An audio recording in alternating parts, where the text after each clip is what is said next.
everyone. Give it up for Danielle Harris. Here you are, Danielle. It's my friend Dave here with my hat. David gave me an awesome Lionel Richie CD yesterday. David. That's my husband's name. I'll remember. So how you doing, Danielle? How's I'm the weekend good. been? Weekend's been great. How are you guys on doing? there? What's what? Swedish fish? I do. Somebody gave me a box of them yesterday. Oh, wow. So I've been eating them and trying to got pass you. them out. Oh, it's okay. Don't worry. Okay. My trash. They're my trash. Speaking of music, what were you listening to on the flight over here? What's in your headphones? Audiobooks, music? A little bit of everything. God. I was watching a movie, trying to watch a movie, watching the news, kind of going in between like live TV, and then I get irritated, and then I go to movies. Sure. Try to watch stuff. I try to watch movies on airplanes because it's my only time to have like 2 hours of quiet. Yeah. So I was trying to do that. All What right. were you watching? I'm trying to remember what it was that I was watching this time. I was putting out some fires, so I was texting a lot on my flight. Anora was the last thing that I watched. Which I shouldn't have watched on an airplane. A lot of sex in that. Yeah. And it was like the TV was on the back of the seat. Right. I was like, I don't think this is a good idea. People see this. Yeah, I It's feel like crazy. airplane movies hit different. Like, you always remember those. Always. Yeah. I usually watch Home Alone on the plane. Ooh. Oh, nice. Yeah, something safe. Yeah. Something sweet. I watched Clueless on the way to LA. There you go. Oh. Another good one. They're Yeah. doing another one, right? I don't know. Are they? I think they were doing it. She's coming back. Oh, shit. That's- Yeah. Wow. I think so. That's what I heard. You guys hear that too? Paramount Plus. Oh, that's right. It's a TV show. Would you be on that? Oh, to be sure, of course. Oh my God. I'd be on almost anything. Tell us about you're having a documentary made about you right now? Yes, What's going they're on with here that? right now. So I'm writing a book, Yes. and this sort of goes along and coincides with the chapters of my book. So a visual to sort of help everyone see a bit of what I'm writing about and a bit of my life. And they've been with me for about a year and a half now. So they've been at my house and then all different shows in New York City and Texas and literally everywhere. It's pretty cool. When do you expect to have that out? That's a question for them. But we're still working on it. Probably next year, probably fall of next year after our movie comes out and I finish my book and it all kind of goes together as one. Are you going to do the audiobook for it? Sure, I would love to. Yeah. Yeah, that would be awesome. Yeah. Awesome. Okay, Danielle, question for you. You talked on the podcast before. You said this maybe once.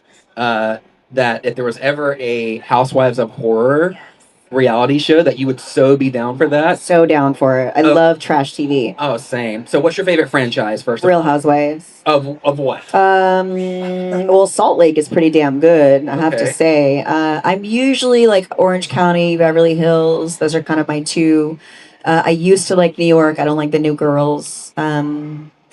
Orange County, Salt Lake City. I'm watching a little bit of Miami right now, but Yeah. I don't vibe with those girls, so You're friends with Heather Dubrow. You I know am. her. Yeah, I do. Yes. That's cool. I love Heather. We were on a TV show together and her husband. Nice. So my question is, say a network or streaming service like Shudder greenlights a series, Housewives of Horror. Yeah, I'm down. They cast you. Yeah, who am I doing it with? Who are you doing it with? Well, that's the thing is, Who would you dream cast? I live in Texas, so nobody lives there that is in it. If I lived back in LA,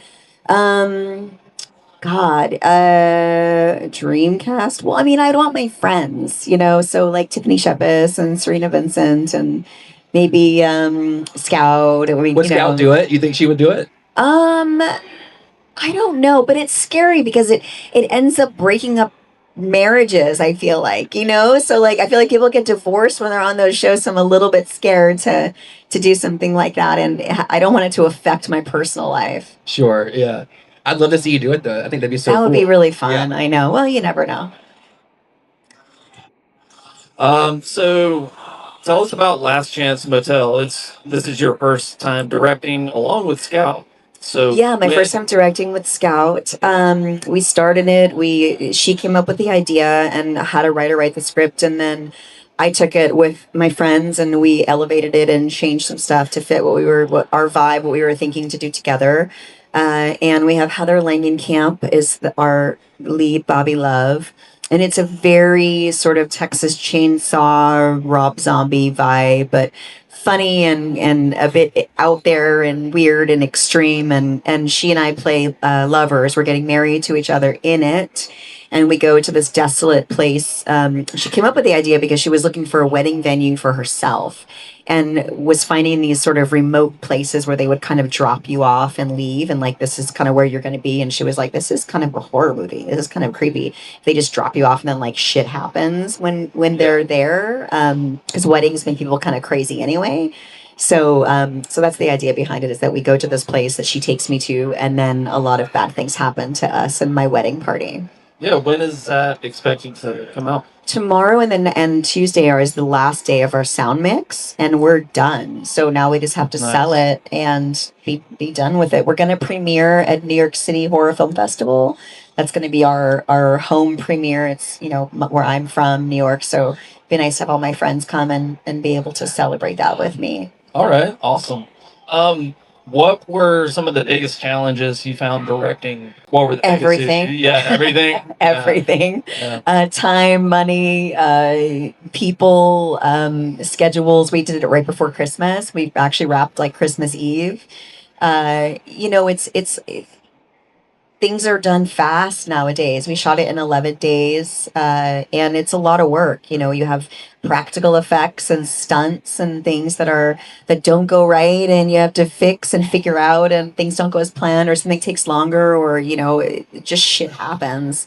So I think that was the hardest. It's easy doing it with someone. I feel like it was a great dress rehearsal for me if I wanted to ever do it again on my own. I now know, as an actor in front of the camera and as a director behind the camera, if I were to do it at the same time, I now have an idea of what needs to be done in prep and what needs to be done, what you need on set to be able to accomplish that. Because you really do need multiple hands, and you need to prep before things that I didn't realize you had to prep, that you're like, I can't do this on the day. I have all these lines and this huge these stunt scenes to remember, choreography of fights, and you have an effects kill, and you're like, okay, and I'm trying to direct actors, and it just gets a little bit, you're like, you need to be like 3 people, basically. Well, you had Scout helping you out, which is definitely a bonus, but sometimes when there's 2 people steering the creative ship, you can like butt heads or disagree on certain things.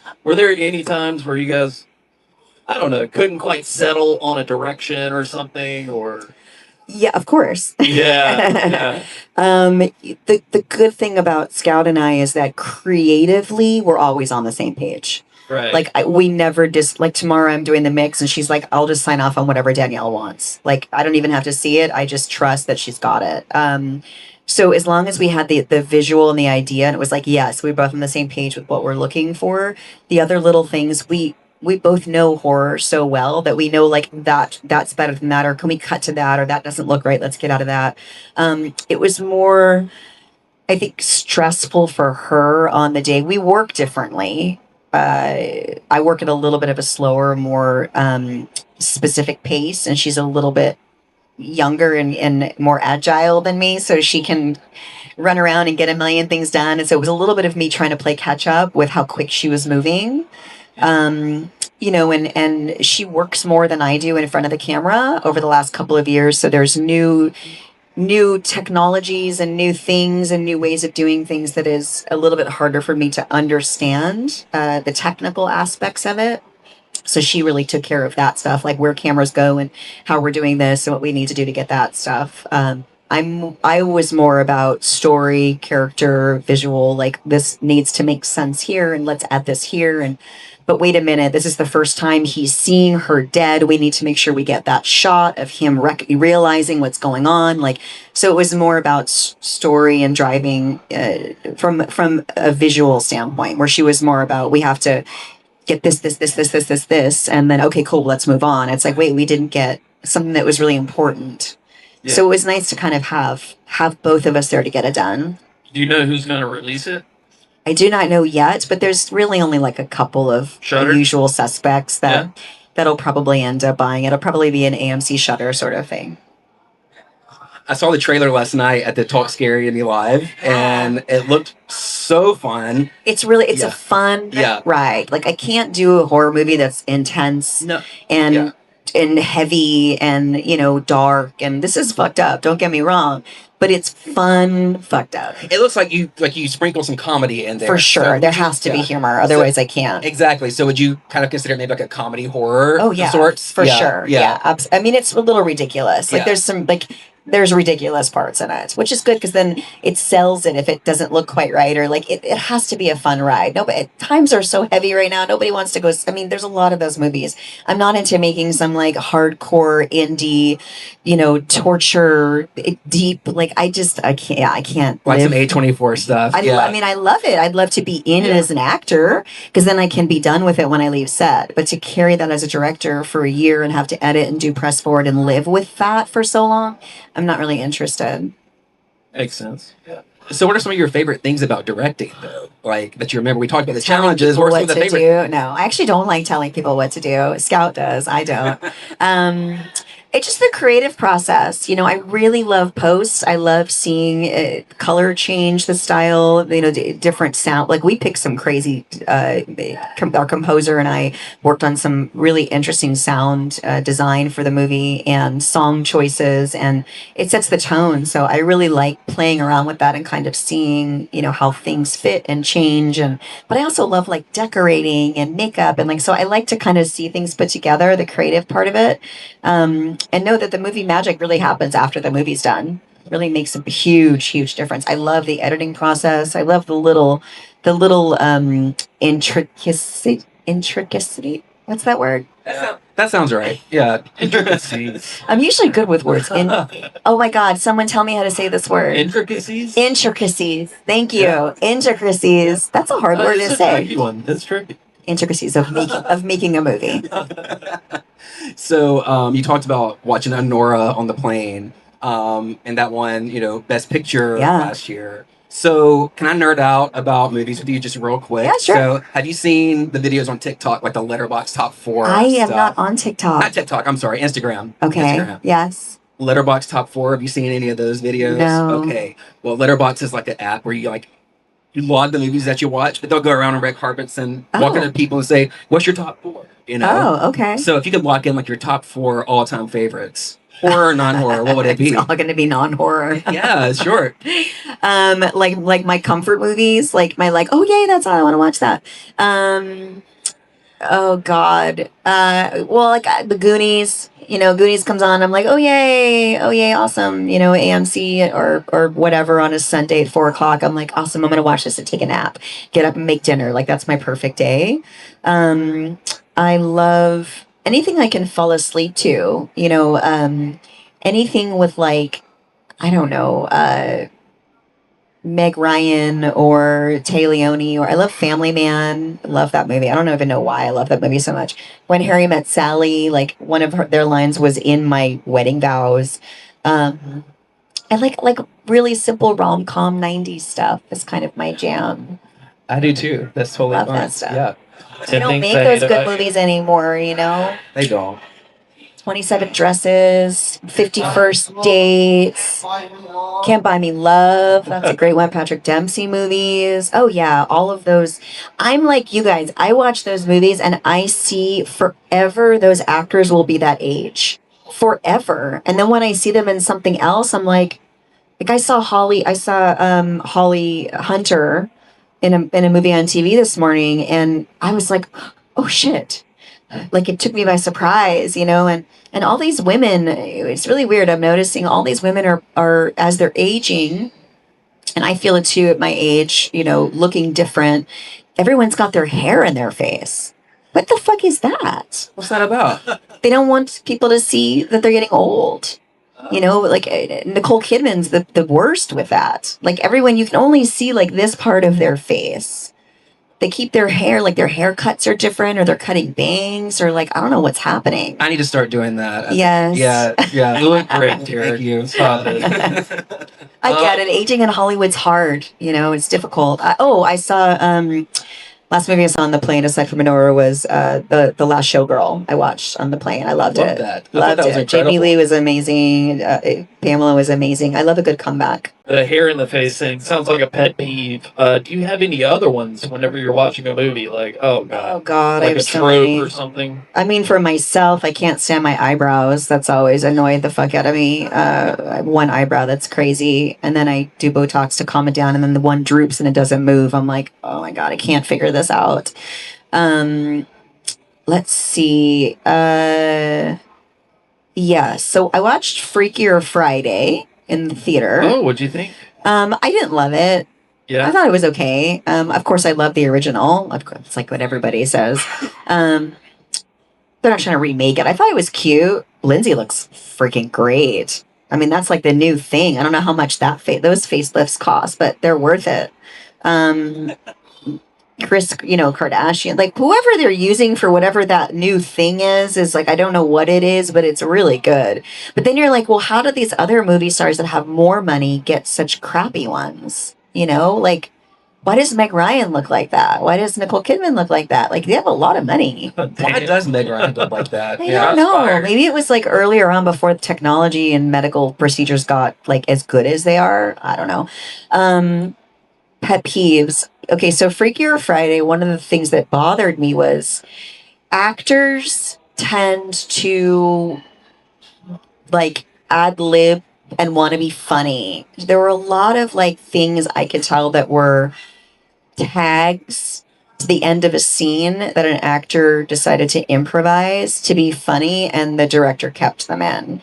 But it was like too much. It was like everyone had one of those, and a lot. Jamie Lee was very bad with that. She always would throw a tag in at the end.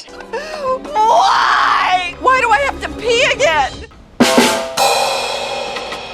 And it's just noticeable, and like, look at me, like I can, it just drives me nuts. Sure. Like, just say what's on the page and just be done with it. But I'm also the actor that cuts her lines. I'm like, I'd rather say nothing. I don't want to be like, have a monologue. I'm not interested. Yeah. I can't remember it. I don't need to be the center of attention. I don't need to have that screen time, whatever. Oh, Derrick, we were talking about one recently, how everyone has veneers.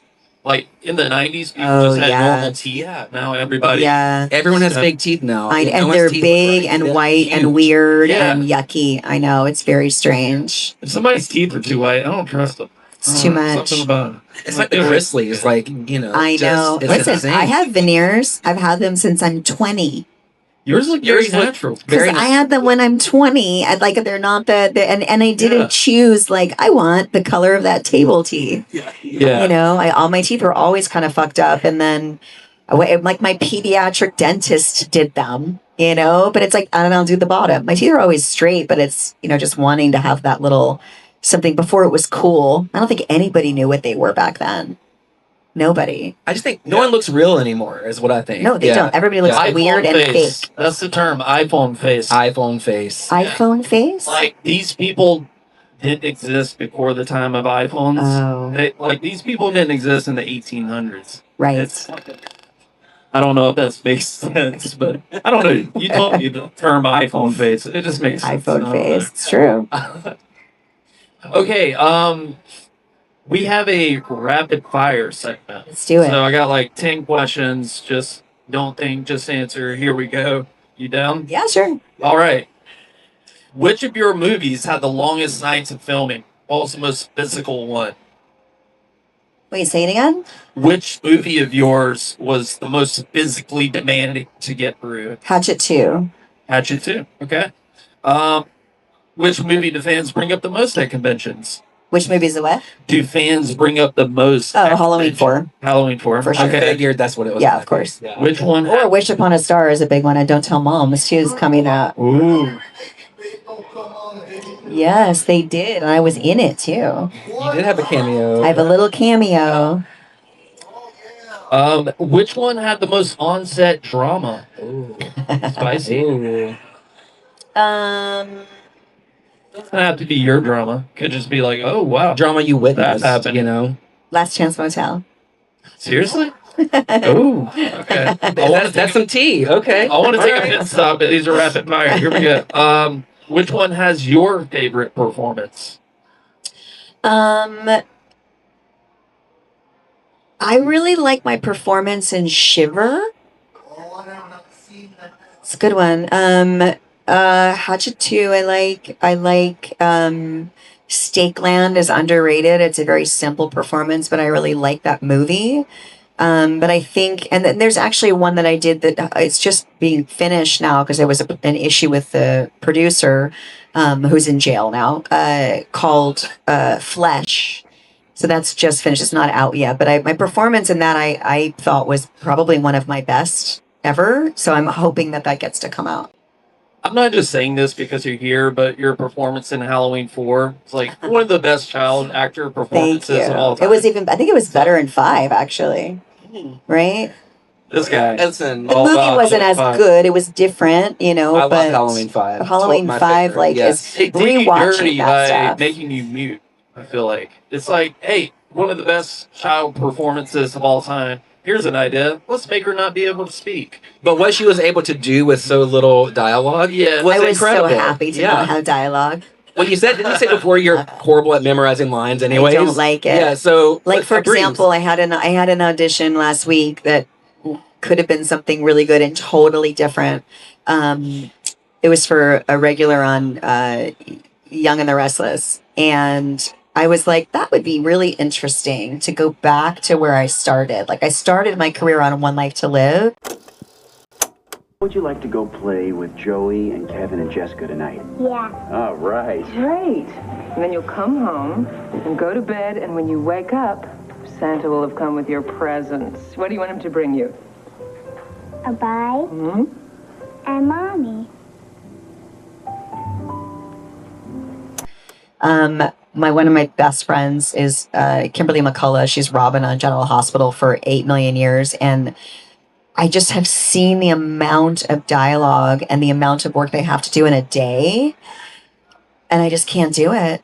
I don't know if it's like perimenopause, mom brain, what the hell's going on, but I cannot remember that much. Here's the thing. I can remember it, and as soon as we say cut, it's out of my head. If we have to go do a pickup shot, I have to go back and look at my pages. And also, I can't see without my glasses anymore, which makes it really hard. So I can't like grab my script real quick in between a take and like glance at my sides and then do it. Like, I can't see. So I'm trying new contacts to see if I can figure that out. So that's made it really difficult for me. You ever tried LASIK? I'm farsighted. Oh. So it doesn't work. Damn. So I need glasses to see close. I wish. Which Halloween had the scariest Michael Myers? Doesn't have to be one you were in. I don't think any of them were scary. It's hard when you know these people. Sure, You know what I mean? You're like, who is scary? None of them are scary. They're like the nicest guys. So I can't see it as being scary. You know, Tyler is big, but I think he's like soft. So I don't know. And then like what they did with James and the last 3, like he's like a week old man. So I was like, Not a fan of Halloween Ends. no, not really. Yeah, man. I mean, I like it for a movie if it wasn't Halloween. Sure. You know, I liked all the acting. I like this. I mean, I thought it was a cool movie. It's just not a Halloween movie. Yeah. Yeah. Well said. Which one has aged the best? Which one of your movies? Halloween 4. Yeah, I'd agree with that. Favorite sheriff? Brackett or Meeker? Oh shit. There's 2 brackets, you know? Yeah. I mean, Brad. I like Brad's bracket. Yeah. I mean, I just love Brad, period. Yeah. Like, he's one of my favorite humans. And his daughter always gives me shit. She's like, my fucking dad does not stop talking about you. Every time you're around, he just wants to talk to you. And I'm like, I'm so sorry. But we have a really good connection. And I think you guys can see that in Halloween 2. Like, that's what makes... I think that's the best part of Halloween 2 is that story. Like, between... If they just had it be me and, you know, Annie and Lori and her friends and Brackett and... I mean, obviously Loomis, but I would have cut out some of that. Like, where they went with that was good. And get rid of Sherry and the horse and all that stuff. Like, it could have been a pretty good, very simple sequel that was more in the tone of the Halloween films. Yeah, Derrick and I, Stan Mike, we both agree that we like Halloween 2 more than the first one. Because of those reasons, it's more of a character movie. For sure. Yeah. And it's nice, you never get to see the aftermath of trauma. Morning, sunshine. We got 2 to go. Hey, slow your roll for 1 second, please. Do not forget to pick up the pizza and whole wheat crust. God, Annie, why don't we just have them take the cheese and put it on cardboard? I mean, cardboard's got a lot of fiber. So it's interesting to kind of see how, especially, you know, Lori and Annie, like how much within 1 year they changed everything. You know, there was a character in Halloween 2 that was supposed to be my boyfriend. And if you've seen the outtakes, I don't know if he's in the director's cut or not, but there's a kid that comes to the Brackett house when Lori's at the party, and he's like the nerdy kid next door that's like trying to hang out with me, and I'm irritated and annoyed. When he got to set, I had said to Rob, I don't think Annie would have a boyfriend this fast. Like, this is something that she's got to go through. This doesn't seem right that this kid's her boyfriend in the midst of all of this stuff that's going on. It doesn't work well. So can he just be like the annoying kid that comes over that I'm like, I don't have time for this right now. I'm dealing with this bitch. Comic book conventions just aren't my bag, man. I mean, if you want to go and dress up like a Superhero? a superhero, Supervillain? Yeah, that's cool, man. You know, go knock your socks off. I just don't give a shit. And that's pretty much what it was. Then he ended up, you know, I don't want to fire the guy on set. You know, I felt horrible. But definitely they had to switch that. And then they cut him out, I think, of the theater one and put him in the outtakes. So Rob really listened to your feedback in that moment. For sure. Yeah. I mean, he's a horror fan. You know, that's the good thing. That's why I like doing horror movies, is because I get to kind of do whatever I want to do. Nobody really tells me, like, you can't do that or you can't do this. Or it's like, they just kind of like hide. They hire me and then they get excited and they just kind of sit at the monitor and go like, I can't wait to see what she's going to do. Well, and you've so I don't earned it, get though. the direction. I'm always like, tell me what you want me to do. Just be specific, you know? And they're just like, no, you're good. You'll tell them if it's stupid or You're not. doing your thing, you know? And, you know, normally I'll kind of vibe it out and go, hey, let's do this. Or I think if you guys are trying to get this shot, let me help you. Like, this will work better. Or put the camera here and have him come through this way and have her here. Like, I do a lot of that on set of, hey guys, you're not thinking about, this is not going to cut with that. You have nothing, like, you can't, what are you going to cut to? You cannot do this in a oneer. Like, if your film, if it doesn't work, like, you're screwed, and this is important. So I know you're trying to be stylized, but be smart about making a movie. Yeah, and I feel like a good director is receptive to that input. For sure. Yeah. Absolutely. Yeah. I have yet to work with a director. Well, that's not true. I worked with one director that was like, wanted it his way and then just like checked out. We didn't vibe, which is fine. Yeah, I heard that Dominique Gerard, he wasn't exactly receptive to, like, I know Greg Nicotero told a story like, oh, well, what if we did this? And he was like, oh, well, what do you know? You're the makeup artist. Yeah, interesting. So, yeah. But that's true at the time. You know, I mean, I loved Dominique. He was so good with me. And so, like, I've seen, like, behind the scenes stuff of him and I've seen behind the scenes of, like, him directing me and then remembering what that was like. As I'm watching, I'm like, oh, yeah, I remember there was, like, something where I'm walking along a track or the sidewalk and he's, like, down low with me. And I remember what he smells like, put it that way. Like, left and right. You don't know exactly where to go. You might want to go back. And Billy, who was running, comes out from right there, these bushes. Very specific memories of who he was. When's the last time you spoke to him? 25 years. Wow. Maybe. Yeah, 30 years. That would be cool to, I don't know, have reunite. Reunion. Well, you know, Dwight Little, who directed Halloween 4, Sure. we did a movie together called Natty Knox that came out. It was really good. He wrote it, directed it, self-financed it, called me and said, I need you. And I was like, I am so there. And we got Robert Englund and Bill Moseley to come on board. And Jason Richter produced it. And Jason Richter was the lead in Free Willy. And Jason Richter's mom is the producer, and Dwight Little directed Free Willy 2. So they met on that movie, ironically enough. And then so it's a weird little, like, to have Jason, who I did Free Willy with, now have his mom marry Dwight Little, who I did Halloween 4 with, and then to do a movie with all of them is a very kind of cool little full circle moment.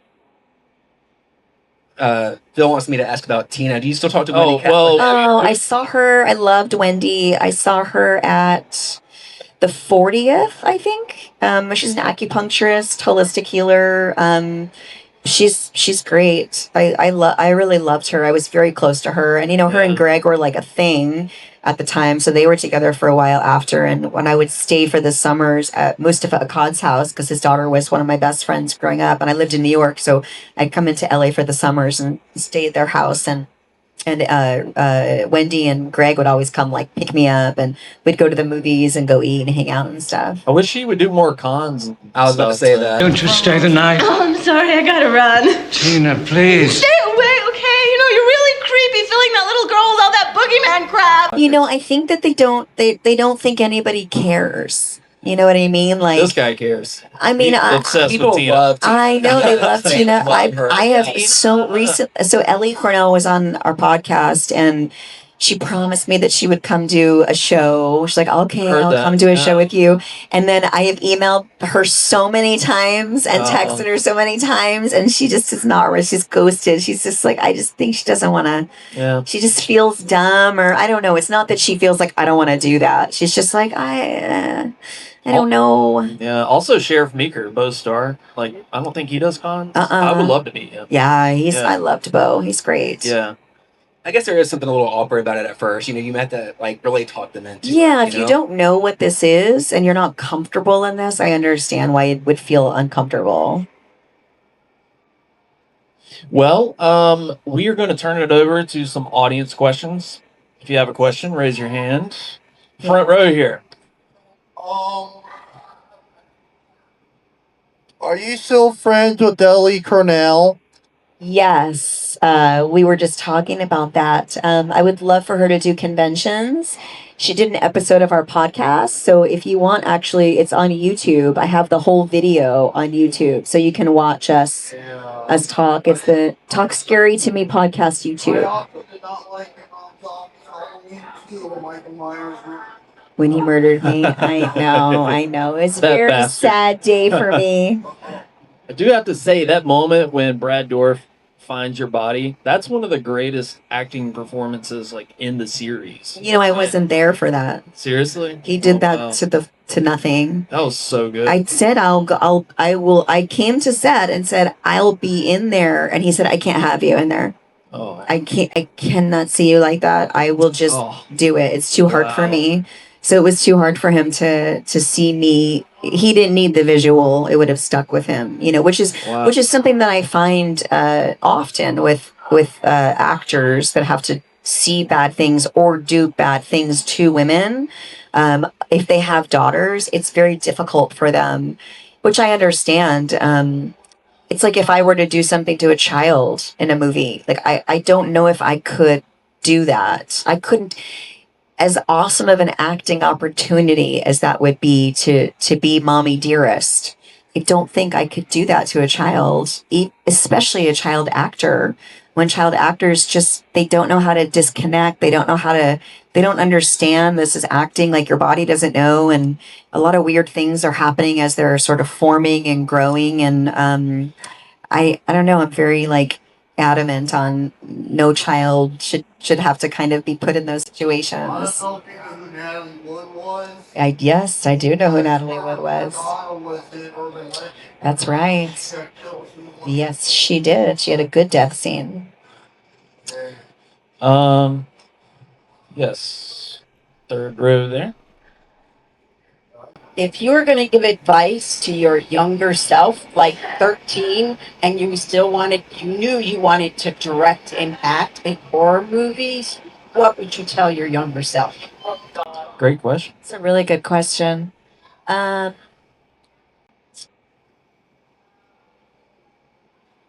a really good question. whether I'm 13 or 48, it's still the same conversation. You know, as an actor, you're like, why am I doing this? Do I want, because I don't, like, I'm kind of an introvert. So, and I think I was then too. But being a kid actor, your parents are the ones that that push you to like, go do it, go do it, go do it. You love it, right? And you, as a kid, you say, of course I love it, because you really wanted just to make your parents happy. It's the same with kids that are in sports, that maybe they don't want to go to sports after school. Maybe they don't want to come home at 10 o'clock at night. Maybe they don't really know what they want to do. Because at 13, you really have no idea what it is to have a job, to do anything. So I see all these kids nowadays doing, YouTube, and, my kids, what do they want to do? They want to be YouTubers.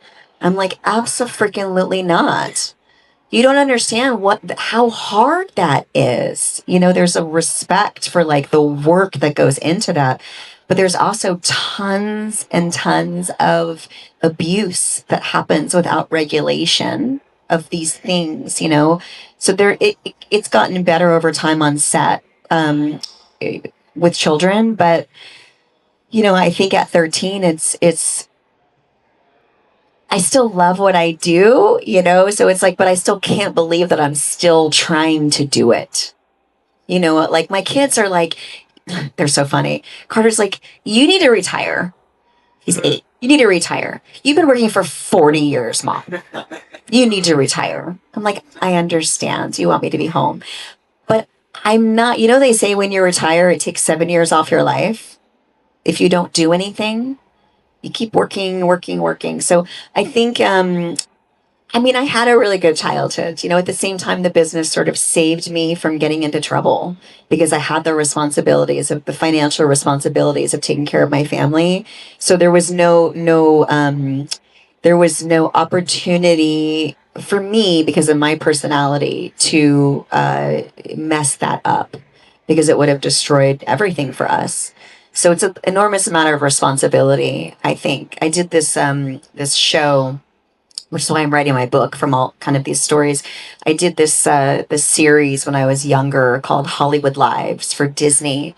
And I see myself at 17 and kind of how I was talking, and I was trying to do Halloween 6, and like I was all stressed out. And, there's this sort of like detachment that I wish I didn't have at that age. You're in your head thinking about everything versus just like being a kid and like going with your, like feeling things and just, you're trying to figure stuff out. And I don't think I had the opportunity to figure things out. It was sort of, I was told what to do and how to do it. And I loved it because that's structure.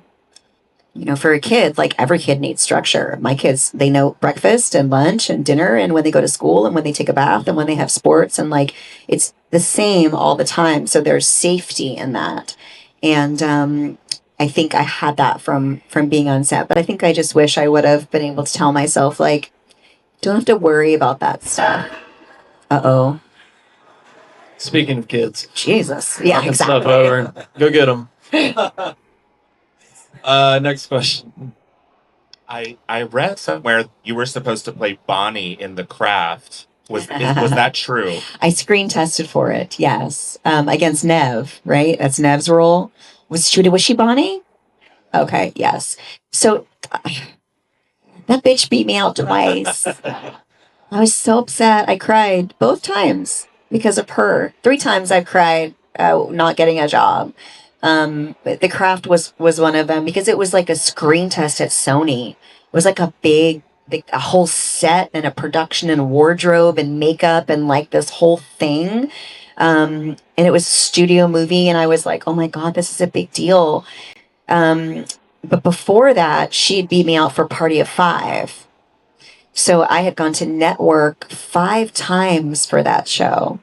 I even was in the room when they were casting Bailey's, and I was the one that read with all of the actors that came in for Bailey as, I forget what the character's name, Julia. I think it was Julia? I don't remember now. So I thought for sure I was going to get that. And then they were like, we're not sure. We're going to do one more network test. So they called me network and they were like, we want Danielle to come back in. It was for Fox too. Now Fox was like the risque network because of Married with Children, and like that was the one that I wanted to be on. I was like, ooh, it's edgy. Because it was just CBS, NBC, ABC, and Fox. And then there was CW and UPN, and then it was different. So it was edgy. And the network told casting to tell my agent, to tell my mom that they wanted me to come back in, but I needed to dress sexy. The character is 15. I was 17. No, maybe even 16. My mom drove me there, so maybe I was even younger. And I was like, sexy. The scene I had to read for Party of Five was a scene where she's telling her brother that she's never been kissed before, and she's in the library. So it was like, that's weird. So I remember exactly what I wore. I wore a little dress and little high heels. And all of a sudden, Neve Campbell came in from Canada, and she was wearing a tube top and overalls and flip-flops. And I felt so stupid. I was like, what am I, like, overdressed for an occasion? And you're like, I did not get the memo. And after all of that, she came in out of nowhere and she got the job. And I was like not working and stressing and struggling financially. And I was like, God, that would have like changed my world, because that's how everybody was introduced to her. And then she went on to do Wild Things, and she went on to do everything. So that could have maybe been my career. Maybe I could have, like, you never know. I mean, everything happens the way it's supposed to happen. But so then I auditioned for The Craft, and then she freaking beat me out again. I was like, God, this girl needs to go away, go back to Canada. Damn, what the hell? So there's something, I guess, similar about her and I that people are like, something on screen. She's got a different energy than I do, but I kind of get it. It's like Love Hewitt. I used to beat her out all the time, though. So. And then she became huge. So I'm still trying to find my comeback. Any other questions? Hey, so obviously you've gotten to, as an actress, be a part of different genres and eras of horror and how it's changed. And now that you're directing, what's something as now that you have your voice and your vision, what's something in horror that you're hoping to either see more of or brought back? Is there something that you're hoping to glean now with your vision? I'm just really glad that it's finally getting the respect that it deserves. I'm really happy. As much as I hate studio horror films, there are some studios that are doing some really cool things. I can learn from that. I am, as a director, I don't know if I'll ever get the opportunity and the money to do what I think I could do if I had the right team with me. It really is about putting everybody together to do what they do and putting the best of the best to make it happen. And in indie, even though you think that it would me, I would be able to get that team and we won't be able to make it happen. It doesn't really work like that anymore. So it's been a little bit difficult to figure out kind of what I want to do. I know horror really well. I know what fans want. I don't necessarily know that studios are aware of what we want. So, that's why we did Last Chance Motel. Like, I wanted to do a movie with Scout. We wanted Heather Langenkamp. Like, I wanted to give her something awesome to do because she's so good. And I wanted people to see her be able to play. So I think it's really more for me about, like, creating art with my friends and just, cool stuff. And I don't really have the desire to maybe be on that level that they are, because that is just so much work and so much time. I'll leave that to the newer, younger filmmakers that want to kind of devote their lives to that stuff. I'm just happy where I am. I'll stay in my little lane. Any other questions back there? Got a couple. I know you've probably been asked this a few times already, but you made the cameo appearance in the end credits of Victor Crowley. Is there any word on Hatchet 5? So I've been asking Adam for years to do this movie before Kane is too old to do it. I mean, I'm gonna beat his ass anyway, regardless, but still. So I even had said to him, like, let's crowdfund it. Like, you don't need the studios to do it. We can just do it ourselves. Like, fans want this to happen. And he wants to just make sure that it's done right and everybody gets paid, because that's the problem. You have 2 years and nobody makes any money and you're like dying. So he said recently at a panel that I was at with him that he had the money to do it this last fall, but that he wanted to wait until next year because he was looking for a little bit more and a little something different than where he was going to be aligned. So it's more of a studio thing, just kind of letting some contracts expire, maybe doing, going other directions with it. But rumor has it that we will hopefully be doing one this coming year.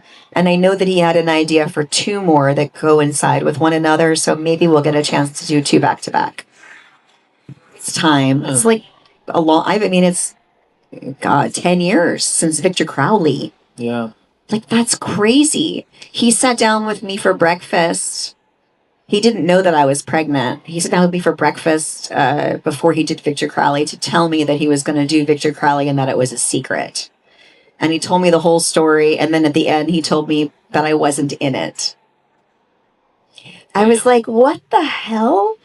He's like, you don't want to do this. It's in an airplane. Like, it's going to be miserable, Danielle. You don't want to do this. So we're going to put you in at the end, and then the next ones are going to be back to focusing on you. And I was like, okay, cool, because I'm pregnant anyway, so I wouldn't have done it. But then I was able to do that little piece at the end. So, and he pulled that off, man. The fact that he pulled off that movie as secret is like crazy to me. Yeah. Well, fingers crossed that happens. Yes, this year I feel good things are going to happen. A couple more. Front row here.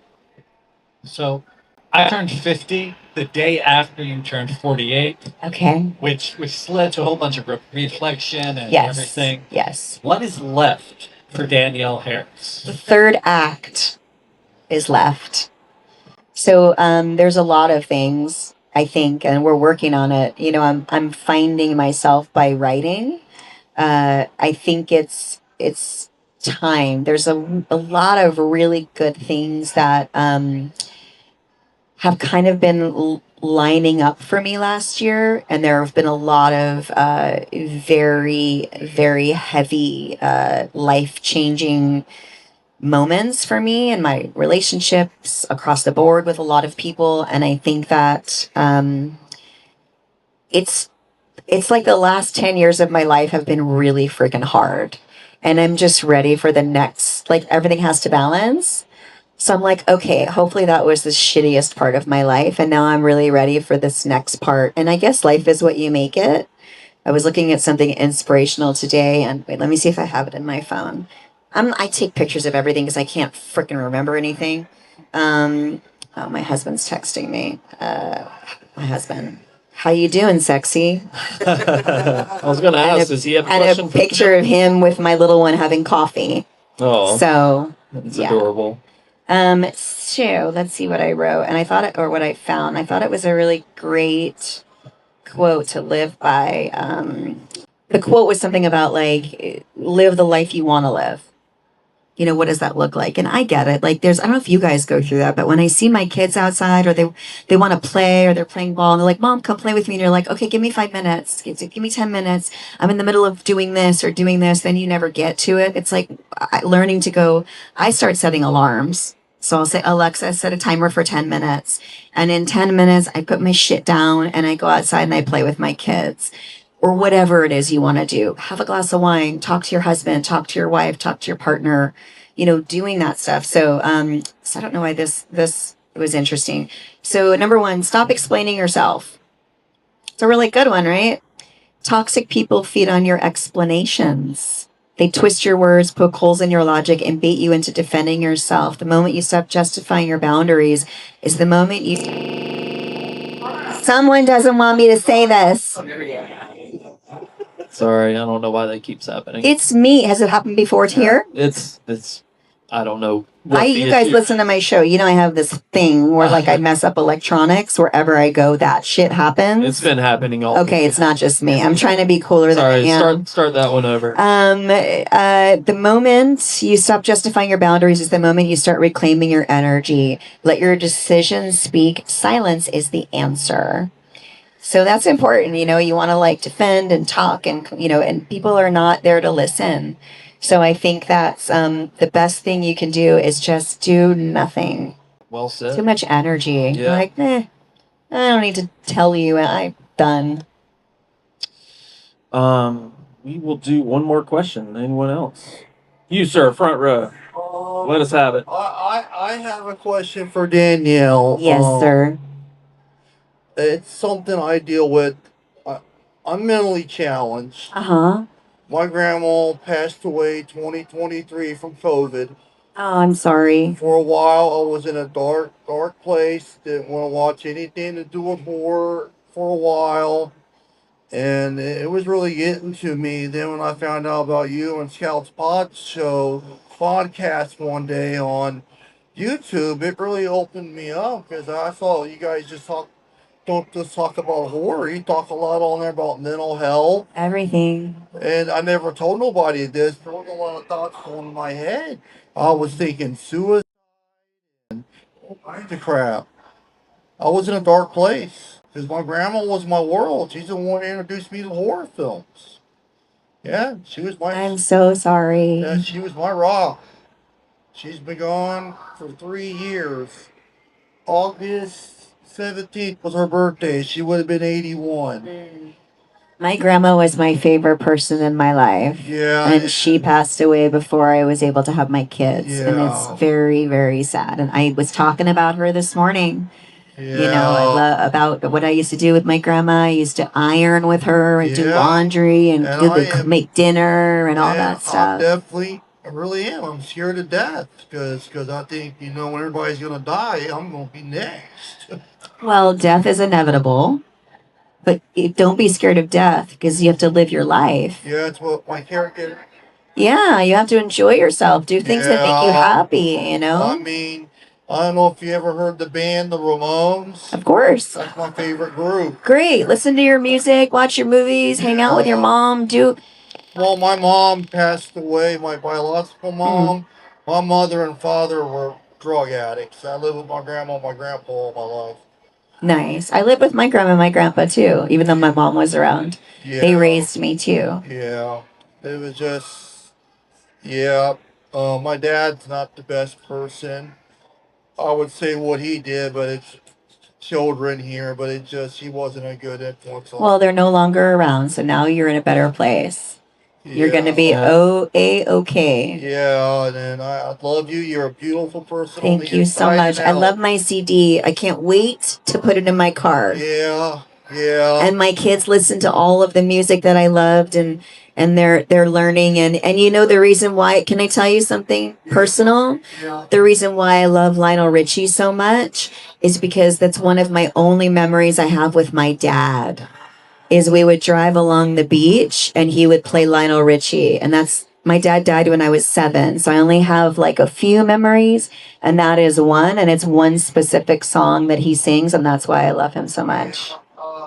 One of my other favorite movies of all time is Dazed and Confused. Oh, yeah. Sasha Jensen was in Sasha. Halloween 4. He was in that. He's so good. He's around, you know. Pause here. It's me. No, it's not. It's definitely not you. I met him at H45. He's so great. Yeah, he's so great. Awesome. Yeah, So chill. I had such a crush on him when I was little. Him and his big, bushy, beautiful eyebrows. He still got him. He still does. He's so cute. That was my favorite movie, and my grandma said, next time I see that movie, or that soundtrack, it's going around the fucking... Every grandpa parent, we have that one movie that your kid watches over and over and over again. Oh, my kid's into K-pop, the Netflix K-pop movie. Are your It's kids into non-stop? Are your kids into Labubu? Is that the thing? Yeah, well, I didn't know about it. Yeah, it's like. And then I was like, wait, what? is And happening? then my kid was like, La Boo Boo, blah, blah, blah, blah, blah. And I was like, I'm going to Vegas. He's like, you gotta go to the pop store. Gotta get where the La Boo Boos are from. So I was like, okay. So I went there and I was like, hi, I have no idea what it is. My kid wants a La Boo Boo. And they were like, ma'am, we are sold out. And I was like, oh. So I took a picture of the outside of the store and I sent it to my kid on his iPad. And I was like, I went for you. They don't. And then I was at a show in Houston and one of my friends, his name is Ram, he came and he brought 2 Labubus for me, one for each of my kids. And they sleep with them. And then they put them on their backpack and they take them to school. Hey, there's the plot to your next movie, The Killer Labubu. Yeah. I can't do a movie where things that aren't supposed to be alive come alive. You know, I have a Muppets thing, I have a Gremlins thing, I have a Cookie Monster thing, I have a E.T. thing. I cannot do puppet anything that is smaller than my waist, that is going to kill people. I cannot do it. Well, we'll go ahead and wrap this up because you have the. But I have the nothing photo else op. to do. Can we just hang out and talk? There's Hey, nothing else absolutely. going- I'm not in a rush. You have a photo op, though, right? I do. I what, do. 1 o'clock? 1 o'clock? Yeah. No, I can talk Halloween. With the exception of that. Speaker and where you're sitting. That's why Yeah, it's different. I don't know. You got to switch sides. Yeah. Does anybody else have any other questions? If you're in no rush to leave. Anybody else? I know somebody back has a question. Art the Clown. I see you back there. Oh, wow. Thanks for joining us. Art the Clown. I just looked out and saw his face staring back. I'm so happy for those guys. You know, I feel like Hatchet opened up the door a little bit for that unrated horror. Jesus. And Maybe this one? Try this. I mean, maybe it's my phone. Do you have your phones on around you or no? My phone's over here. But Maybe it's. we'll my just phone. roll with it. It's weird. kinda- I don't know what's going on. We're all gonna die from some shit that our phones anyway. Don't you realize that? It's funny. My kid picks up the phone. He doesn't know how to. When the phone rings, he'll like do this. I'm like, you gotta put it to your ear. I know this is not. There's no one on there. Have They you can't showed hear your you. kids VHS tapes yet? Like, hey, I don't think do you know what this so. is? So we still collect VHS tapes. Yeah, I don't have I had a VCR that I had to buy at a garage sale because I didn't have one, and because I got rid of it a million years ago and didn't think anything, and then I went to storage and had all these VHS tapes of family stuff, and I was like, well, how can I see it if I don't have a VCR? So I watched everything, and then I took those tapes and sent it off to a place where they burned it onto hard drives for me. Nice. Yeah. All right. Any other questions? You guys will leave me hanging. All right. Well, I guess we'll go ahead and wrap it up because you do have your photo op. Yes. So. And I'm leaving today at 1:30, I think. 1:32, 2 o'clock. So I'll be here till 2 o'clock. All right. So yeah, we'll go ahead and wrap this up. But so much. Danielle, thank you so much. Hope this wasn't too intense for a Sunday morning. No, perfect. Could you Thank you imagine so if it was much. nighttime and I was drinking? It'd have been like Talk Scary to me last night. So Thank you I- guys so much. Thank you.